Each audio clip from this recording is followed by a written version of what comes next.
Rao stocks కార్యక్రమానికి స్వాగతం. Analyst MG రావు గారు మనతో ఉన్నారు. నమస్తే ఎంజీ రావు గారు. ఆఫ్ఘనిస్తాన్ పాకిస్తాన్ల మధ్య భీకర యుద్ధం జరుగుతోంది. 48 అవర్స్ సీజ్ ఫైర్ అమల్లో ఉన్నా కూడా పాకిస్తాన్ ఆఫ్ఘనిస్తాన్ మీద ఎయిర్ స్ట్రైక్స్ చేసింది. ఈ ఎయిర్ స్ట్రైక్స్లో 8 మంది క్రికెటర్లు కూడా చనిపోయిన పరిస్థితి. సో ట్రంప్ యాజ్ యూజువల్గా మళ్ళీ ఎంటర్ అయ్యారు.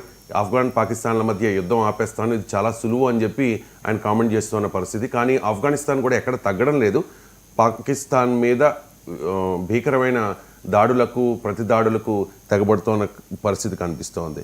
ఏంటి ఒక జియో పొలిటికల్ అనలిస్ట్గా మీ అంచనా ఏంటి? ఈ యుద్ధం ఆగే పరిస్థితి ఉంటుందా, లేకపోతే రాబోయే రోజుల్లో మరింత తీవ్రతరమయ్యే అవకాశం ఉందా? ఎంజీ రావు గారు, అక్టోబర్ 10న ఈ కాబూల్ పట్టణం అంటే ఆఫ్ఘనిస్తాన్ రాజధాని కాబూల్ పట్టణం మీద పాకిస్తాన్ అటాక్ చేసి టీపీపీ అంటే తెహ్రీక్ ఈ తాలిబాన్ పాకిస్తాన్ టీటీపీ అధినేతని ఈ మెహసూద్ ఆలీని చంపడానికి ప్రయత్నం చేసింది. ఆయన తప్పించుకున్నారు. దానికి ప్రతీకారంగా తాలిబాన్ తీవ్రమైన దాడి చేయడం జరిగింది. ఈ తాలిబాన్ అటాక్కి భయపడి పాకిస్తాన్ సీజ్ ఫైర్ చేసుకుందామంటే 48 గంటల సీజ్ ఫైర్కి పాకిస్తాన్ అంగీకరించడం జరిగింది. ఆఫ్ఘనిస్తాన్ తాలిబాన్ కూడా ఓకే చేసినాయి. కానీ ఈ 48 గంటల సీజ్ ఫైర్లో వెనకాల దొంగ దెబ్బతీస్తూ పాకిస్తాన్ మళ్ళా ఎయిర్ స్ట్రైక్ చేసిందని తెలుస్తుంది. ఈ ఎయిర్ స్ట్రైక్లో సుమారు 70 మంది ఇది ఆఫ్ఘనిస్తాన్ యొక్క పీపుల్ చనిపోయారు. అందులో దురదృష్టవశాత్తు ఏంటంటే ఆఫ్ఘనిస్తాన్ ఇప్పుడిప్పుడే విజృంభిస్తున్న క్రికెట్ టీమ్గా పైకి వస్తున్న ఆఫ్ఘనిస్తాన్ రంజీ ట్రోఫీ మ్యాచ్ లాగే చిన్న మ్యాచ్లు ఆడేవాళ్ళు 8 మంది క్రికెటర్స్ చనిపోవడం జరిగింది. దీనికి ప్రతీకారంగా ఈ తాలిబాన్ ప్రభుత్వం ఆఫ్ఘాన్ ప్రభుత్వం ఇప్పుడు ట్రై సిరీస్ నుంచి ఆఫ్ఘాన్ యొక్క టీంని ఉపసంహరించుకోవడం జరిగింది. కూడా భయంకరమైన ఎయిర్ స్ట్రైక్ చేసింది పాకిస్తాన్. ఇది ఒక దొంగ దెబ్బ తీసిందండి. ఒక బ్యాక్ బైట్ అనమాట. బ్యాక్ బైట్ అంటే ఘోరంగా పాకిస్తాన్ అంటే ఇప్పుడు తాలిబాన్ ముందు పాకిస్తాన్ ఆర్మీ నిలవలేకపోవడం వల్ల అది ఆర్మీ ఎయిర్ ఫోర్స్ను ఉపయోగించి దొంగ దెబ్బ తీయడం జరిగింది. ఇందులో ముఖ్యంగా హఫీజ్ హెచ్బీజే అనే ఒక తీవ్రవాద వర్గంలో ఎక్కువ మంది తీవ్రవాదులను అది దాడి చేసినట్టు తెలుస్తుందండి. ఇప్పుడు టీటీపీ అంటే తెహ్రీక్ తాలిబాన్ పాకిస్తాన్ అనేది పాకిస్తాన్ ఆర్మీ మీద పాకిస్తానీ ఫోర్సెస్ మీద ఎక్కువ దాడి చేస్తుందన్నమాట.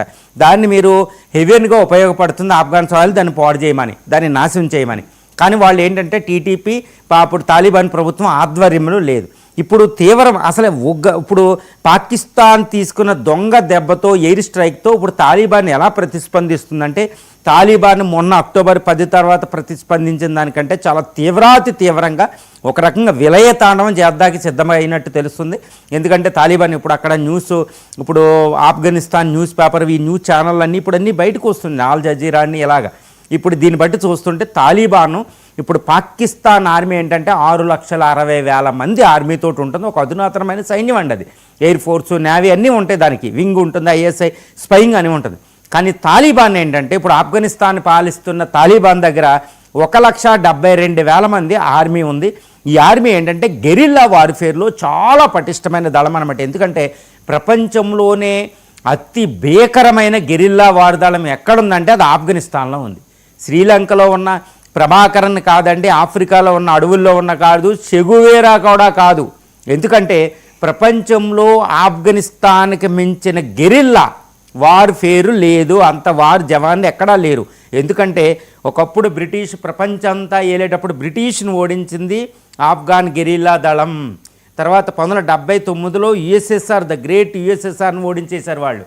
తర్వాత యునైటెడ్ స్టేట్స్ ఆఫ్ అమెరికా, ఇప్పుడు ప్రస్తుతం యునైటెడ్ స్టేట్స్ ఆఫ్ అమెరికా 2001 నుండి 2021 వరకు 20 సంవత్సరాల పాటు ఆఫ్ఘనిస్తాన్ కంట్రోల్ చేయలేక మళ్ళీ తోకమూడి చెల్లిపోయింది. అంటే that is what the Afghan యొక్క వార్ఫేర్ అండి, గెరిల్లా వార్ఫేర్. వాళ్ళకి ఎయిర్ ఫోర్స్లు ఇవి అవసరం లేదు. ఇప్పుడు ఈ గెరిల్లా వార్ఫేరు విలయతాండవం చేయడానికి పాకిస్తాన్ సిద్ధంగా ఉంది. 2,600 కిలోమీటర్ల పొడవులో అంటే జోరాన్ లైన్ అంటారు, అందులో చాలా భూభాగాన్ని అది ఆక్యుపై చేసిందని కూడా తెలిసింది సీజ్ ఫైర్ ముందు 2 రోజుల క్రితం. సో ఇప్పుడు ఇక తాలిబాన్ దళం వెనక్కి తగ్గే ప్రసక్తి లేదు. ఎందుకంటే వాళ్ళు పాకిస్తాన్ యొక్క మైండ్ సెట్ అర్థం చేసేసుకున్నారు. ఏంటి పాకిస్తాను, నేను ఎప్పుడూ చెప్తూ ఉంటానన్నమాట, పాకిస్తాన్ తాలిబాన్ ప్రభుత్వాన్ని ఎలా చూస్తుందంటే అరే నేనే క్రియేట్ చేశాను, తాలిబాన్ సృష్టికర్త నేను అయిన పాకిస్తాన్. కాబట్టి తాలిబాన్ ప్రభుత్వం అక్కడ ఉందంటే నా వల్లే ఉంది. కాబట్టి తాలిబాన్ ప్రభుత్వం నేను ఏం చెప్తే అది వినాలి, అంటే ఆఫ్ఘనిస్తాన్ నేను ఏం చెప్తే అది వినాలనేది పాకిస్తాన్ దృక్పథం. కానీ ఆఫ్ఘాన్లో తాలిబాన్ ఏంటి, అధికారంలోకి వచ్చామంటే నీ కోసం నువ్వు హెల్ప్ చేసావు అంతే. ఇది మా ప్రభుత్వం, మా ఆఫ్ఘనిస్తాన్ సుస్థిరంగా ఉండాలి, టెరిటోరియల్ ఇంటిగ్రిటీ, ఇండిపెండెన్స్, సావరెంటీ ఉండాలి. మేము ప్రపంచంలో కామిటీ ఆఫ్ ది నేషన్లో ఒక నేషనం, మాకు కూడా ఉండాలి, మా పాటుపడాలి, మా ప్రజల కోసం మేము పాటుపడాలని తాలిబాన్ అనుకుంటుంది. కానీ పాకిస్తాన్ ఒప్పుకోవడంలో, కాబట్టి తాలిబాన్ నాశనం చేయడానికి సిద్ధపడుతుంది. అది ఏది పాకిస్తాన్ పప్పెట్గా ఉండకపోతే. కాబట్టి ఇక తాలిబాన్ ప్రభుత్వం, తాలిబాన్లో ఆఫ్ఘన్ గెరిల్లా యోధులు ఇక పాకిస్తాన్ మీద వెనక్కి తగ్గే ప్రసక్తి లేదు. ఎందుకంటే దొంగ దెబ్బ తీసిన తర్వాత వాళ్ళకి అర్థమైపోయింది వీళ్ళతో సీజ్ ఫర్ వేస్ట్ అని.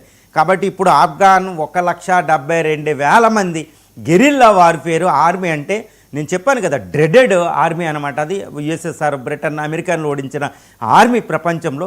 ఇప్పుడు ఆర్మీ పాకిస్తాన్ మీద పడుతుందండి.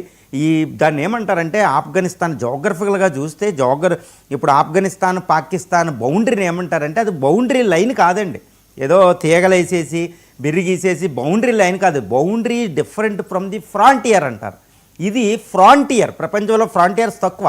ఫ్రాంటియర్ బౌండరీకి తేడా ఏంటంటే బౌండరీ అనేది ఒక లైను డివైడ్ చేస్తా అటు ఆ దేశాన్ని ఈ దేశాన్ని, కానీ ఇది ఒక ఫ్రాంటియర్.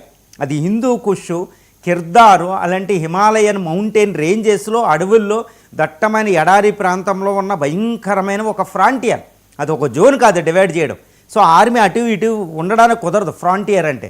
ఇప్పుడు అక్కడ తీవ్ర తాలిబాన్ దళాలు ఉగ్ర తాండవం చేయడానికి సిద్ధంగా ఉన్నాయి. ఘోరాతి ఘోరం. ఇప్పుడు పాకిస్తాన్ ఆర్మీ ఎట్టి పరిస్థితుల్లో కూడా ఆఫ్ఘాన్ గెరిల్లా యోధుల ముందు ఉండలేదు.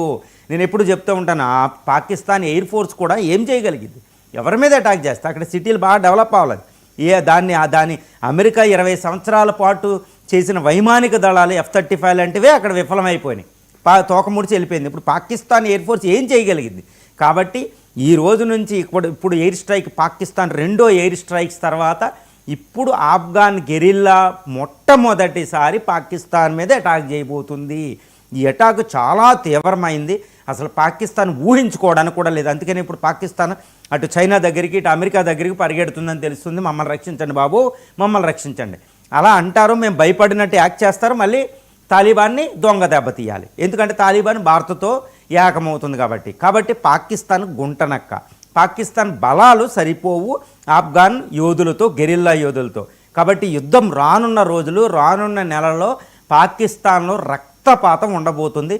ఆ రక్తపాతం ముఖ్యంగా ఎక్కడంటే ఈ బలూచిస్తాన్ ప్రావిన్స్లోను, తర్వాత ఈ డ్యూరాన్ లైన్కి సరిహద్దుగా ఉన్న నార్త్ వెస్టర్న్ ఫ్రాంటియర్ ప్రావిన్స్ దగ్గర, పఖ్తూనిస్తాన్ లేదా వజీరిస్తాన్ దగ్గర, ఇటు ఇస్లామాబాద్ వరకు ఈ టీపీపీ అంటే టీటీపీ, తెహ్రీక్ ఈ పాకిస్తాన్ తాలిబాన్ అనేది భీకరంగా అటాక్ చేయబోతుంది.